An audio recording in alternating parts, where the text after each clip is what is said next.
भाई मैंने ये किताबें बेचनी है। अच्छा भाई, ये पुरानी किताबें हम रद्दी के हिसाब से ले लेंगे। अच्छा तो फिर जल्दी से वजन करो, कितने पैसे दोगे? अभी वजन कर लेते हैं भैया, आ जाओ। अबे ये किताब तो रह गई। Sorry sorry sorry.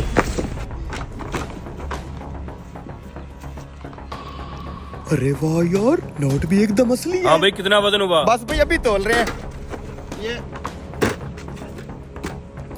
ये हो गया जी 4 किलो 200 ग्राम। 200 ग्राम को छोड़ देते हैं, 4 किलो के हो गए 120 रुपए। ऐसे कैसे 200 ग्राम को छोड़ दें? अगर मैं तुझसे 200 ग्राम की चीज लूं तो उसके पैसे नहीं लेगा क्या?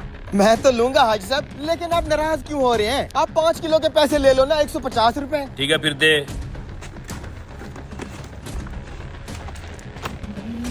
ले जी 150 रुपए आपके। भाई साहब, मुझे अपने बेटे के लिए 8वीं क्लास की पुरानी किताबें चाहिए थी। गरीब आदमी हूँ, नहीं ले सकता, क्या आपके पास मिल जाएंगी? भाई मेरे बेटे का आज ही 9वीं क्लास में एडमिशन हुआ है। उसकी 8वीं क्लास की किताबें अभी मैंने इस कबाड़ी को बेची हैं। भाई साहब, आप मेहरबानी करें, ये 8वीं क्लास की पुरानी किताबें मुझे दे दें। मजदूर आदमी हूँ, नहीं लेने के पैसे नहीं है मेरे पास। भाई बात यह है कि ये किताबें मैं अभी नहीं बेच सकता, तुम कल आ जाना, ठीक है?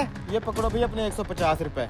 और भाई साहब बात सुनो मेरी, ये किताबें तुम जाके गोदाम में फेंक दोगे, वहाँ पड़ी पड़ी सड़ती रहेंगी। उससे बेहतर ये है कि इस गरीब आदमी को दे दो, तुम अपना मुनाफा ले लो, इसका भी काम हो जाएगा। ओ भाई तुम जानो और ये गरीब आदमी जाने, मैं अभी ये किताबें नहीं बेच सकता इसे, ठीक है? ओ भाई ये पकड़ तू अपने पैसे, मैंने ये किताबें बेचनी नहीं। क्या मतलब? तुम्हारी मेरी डील हो चुकी है, तुम ये किताबें मुझे बेच चुके हो। भाड़ में जाए तेरी मेरी डील। ओ भाई तू बात सुन मेरी, ये साला कबाड़िया इन पुरानी किताबों का मुझे दे रहा था 150 रुपया। उस 150 रुपए में मैंने कौन सा मैल खरीद लेना है? उससे बेहतर ये है ये किताबें तुम फ्री में रख लो, मुझे खुशी होगी, ये किताबें तुम्हारे बच्चे के काम आएंगी। बहुत मेहरबानी भाई साहब, अल्लाह तुम्हारा भला करे। और भाई मैं आपका ये एहसान सारी जिंदगी नहीं भूलूंगा।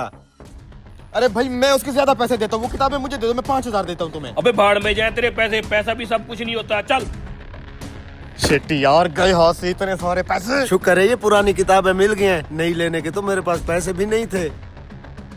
हैं? ये क्या, किताब में पैसे? भाई साहब ये देखें, आपकी दी हुई किताब में से इतने सारे पैसे निकले हैं। ये पैसे आपके हैं? ये पैसे तो मैंने अपनी बीवी को दिए थे छुपा के रखने के लिए। लगता है ये पैसे उसने इन किताबों में छुपा के रख दिए थे। ये आपकी अमानत है भाई साहब, ये आप रख लें। शुक्रिया भाई, तुम गरीब जरूर हो लेकिन हो ईमानदार। भाई आपने ये फ्री किताबें देकर मेरे साथ भला किया है, और अल्लाह ताला ने आपको आपके पैसे लुटा के फौरन उस भलाई का सिला दे दिया है। बेशक दोस्तों, इंसान जो बीज बोता है उसी की ही फसल काटता है। अगर आप किसी के साथ भला करेंगे तो आपके पास भी लौट के भलाई ही आएगी। इसी तरह अगर आप किसी के बारे में बुरा सोचते हैं तो ये बात याद रखिएगा कि वो बुराई आप तक लौट के आएगी ही आएगी। वीडियो में मौजूद मैसेज अगर आपको पसंद आया तो वीडियो को लाइक जरूर कीजिएगा।